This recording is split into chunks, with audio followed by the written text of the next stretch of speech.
June 6th, 1944. Allied naval forces, supported by strong air forces, began landing Allied armies this morning on the northern coast of France. The day freedom began the long march toward the defeat of tyranny. Invasion of Normandy. D-Day? D-Day. It's D-Day. On the beaches of Normandy, this is D-Day. Codenamed Operation Overlord. We would honor the ones who didn't make it home. Brave men dying on the beaches of Normandy. Let us begin. It is D-Day, the 80th anniversary of D-Day, the invasion at Normandy. June 6th, 1944. Yesterday here in Indiana in the morning, we talked to Walter Schroth, who is there today. And today, as has become a tradition here in Indiana in the morning, Carson Greene joins us. Our conversation brought to you by Marcus & Mack, voted Best Personal Injury Law Firm in the Best of Indiana County contest. Marcus & Mack, a law firm representing injured people. Carson, good morning. Good morning, Todd. How are you? Wonderful. And it's good to have you back with us today. We need to tell you happy anniversary, too. Huh? Well, thank you. Yes, if I may, I'd like to tell my wife, Peggy, who's listening, happy anniversary, honey. Love you very much. And it's a milestone anniversary. Yes, it's been 60 years, but I think maybe, as far as my age, maybe they made a mistake when they recorded my birth down there in West Virginia. I'm only about 48, but no. Yeah, 60 years together with a lovely lady, and have to give her credit for any success I may have had in life. Well, West Virginia math does work differently than the rest of the world. Sure. Well, let's talk about D-Day. We have talked often about Silbert Greene, who, to you, for folks who don't know the story, to you, he was your uncle. Yes, Silbert was one of 6 children of my grandfather and grandmother, and those 6 children were born like 2 years after each other. And 4 of those, they're all boys, 4 of those were in World War II at the same time, in different areas, England, Europe, Africa. So 4 out of 6 served at the same time in World War II. And Silbert happened to be the one who was in the 16th Infantry, Big Red One. They were the ones who hit the beach, and I understand that his unit was the unit that actually broke through the German line. And as a matter of fact, as we sit here, he would have been killed about this time. He hit the beach about 6:30 in the morning, and he was killed an hour and a half later in a town called Colville-sur-Mer, France. Mm-hmm. So his unit made the beach. He was felled by the sniper's bullet. Yes, he was felled by a sniper's bullet, and the way this came about, the way he was identified, about 15 years ago, I received an email from Pierre Goslin. Pierre owns the Big Red One Museum in Normandy, France. He built this museum, and he started collecting items about the Big Red One. And a few years ago, a farmer next door brought a helmet over to Pierre's museum, and he found this helmet, picked this helmet up after my uncle was shot. Apparently, it had fallen off his head. It was there in a ditch, but he wanted to donate this helmet to the museum. Mm-hmm. So he donated, and Pierre did research. And it's interesting, the helmet had a white stripe on the back, which meant non-commissioned officer. So Pierre did some research, and the only non-commissioned officer in that platoon was my uncle, Sergeant Silbert Greene. Mm-hmm. So Pierre sends me an email and tells me he found all this information about my uncle, and he sent me a picture of my uncle and his friend Malcolm Appleman, who was also killed, was also a sergeant, 2 days before the invasion, when they were in England preparing for the invasion. He sent this to me, and he put information on there, the serial number, and the day he was killed, and all that sort of thing. And he also sent me a email telling me how this occurred, that, of course, when the Germans were pulling back, they left snipers there to pick off what they could on the beach, and the snipers shot, like I say, Silbert and 11 other soldiers. He was buried in Cambridge, England, which is unusual. According to the cemetery, the reason he wasn't brought back to the U.S., that was an option of the family. And so apparently, since his mother and father died before they knew he was killed in the war, the brothers decided to leave him over there. You sent me an email yesterday from someone over there detailing how it was that particular location became the cemetery for soldiers killed on D-Day, and how the process all worked to get the soldier either already deceased or who died from battle wounds from France back to England, and how that all worked, and to see the way that they coordinated it was really fascinating to me, and to understand then that this was happening for thousands of families at that time, and all as a result of June 6th. It really does humble you. It really does. And the thing I got from this letter from the cemetery was they were very well organized as far as the wounded and the ones who were killed. When he was wounded, he was either sent to a ship in the English Channel, hospital ship, or, depending on the wounds, he was taken back to England.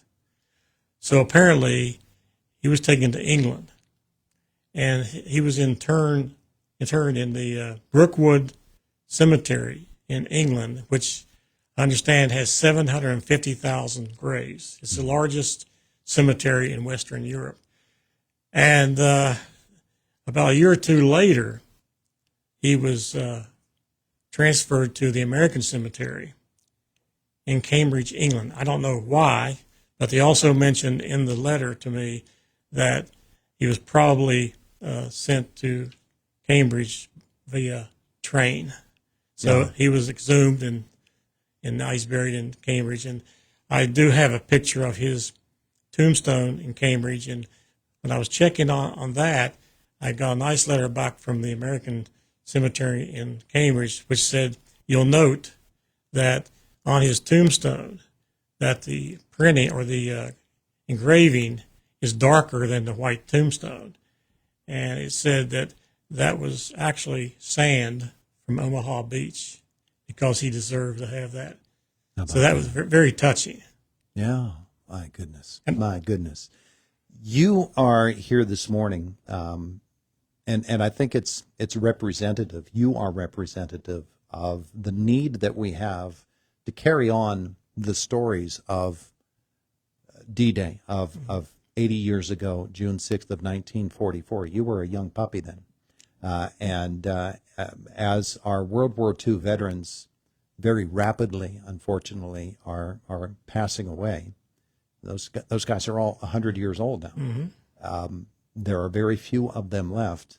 It's very, very important for our country to have guys like you and then the next generation after who will carry these stories on. It's just like the Civil War. When I was growing up, the guys that were walking the streets, the old fellas, were the World War I veterans. They had heard the stories from the Civil War veterans. Keeping that chain going, keeping that link going is extremely important for our country. That is absolutely correct. You know, I don't do this for Carson Greene, but when I found out about his service and what he did and what the others did, gave their lives, I thought, they should never, ever be forgotten. Not only my uncle, and as long as I'm living, he won't be forgotten. But today it seems that we tend to forget, and you can go on the street right now and ask someone about D-Day, and some will say, "What? What is D-Day?" And that's a shame. It's too bad we're not teaching more of this in our schools. As I look across the street here, I see the memorial we have there for all the veterans, and I'm thinking, I just wonder how many of those were at Omaha Beach or Utah Beach or Sword Beach on D-Day. I'm sure there are some over there, but I would like to hear more people tell their stories about their relatives. It seems like once we stop talking about it, it goes away. And one reason I like to put this information on Facebook. People sometimes say, "You put too much on Facebook." Well, maybe I do. That's a permanent record. It will always be there. Not like 150 years ago, 100 years ago.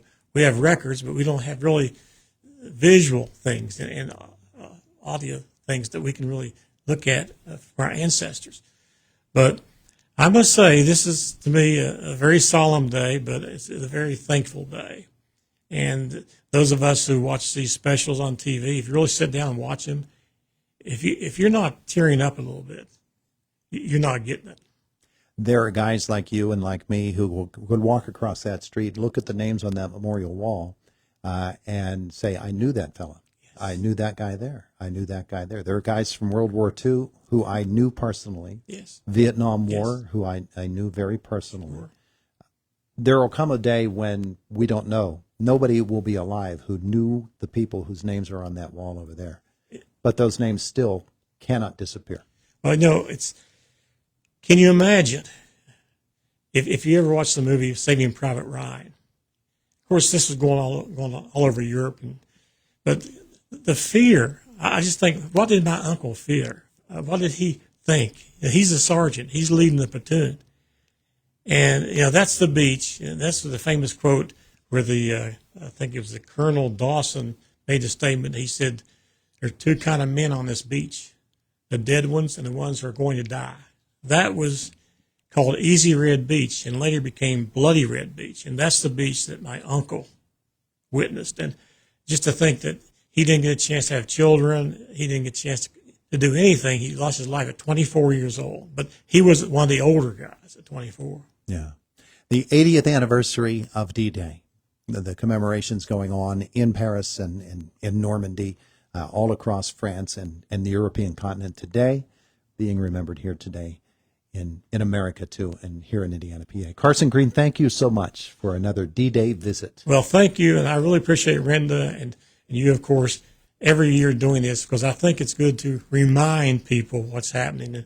And Renda's doing an outstanding job letting me come on and talk about my uncle, which is really personal. Sure. And I appreciate that. Thank you very much. It is the voice of Indiana County. It's WCCS 101.1 FM, AM 1160, and WCCSradio.com. 925 CBS Sports, Boomer Sports, brought to you by S&T Bank, People Forward Banking. If everyone has lemonade stands, I think we can do it. These inspiring words were expressed by Alex Scott, the little girl who was battling childhood cancer and decided to have a lemonade stand in her own backyard to help fundraise for a cure. In honor of Alex and everyone fighting this disease, join S&T Bank June 1st through the 8th at all bank branches for Lemonade Days. Enjoy treats and activities. Help us support research, awareness, and hope for these children and families in need. Let's make people our purpose and build a brighter future together. S&T Bank, member FDIC. This is Boomer Esiason with the Sports Minute, sponsored by WeatherGuard Truck and Van Equipment. They're just as driven as the hardworking pros they serve. The NFL's new kickoff rule has coaches in an off-season quandary. With more returns expected, the kicker could be the last man standing to prevent touchdowns. Now, do they want to expose their place kickers, or would they rather position players kick off with less accuracy? An interesting dilemma, to say the least. I'm Boomer Esiason.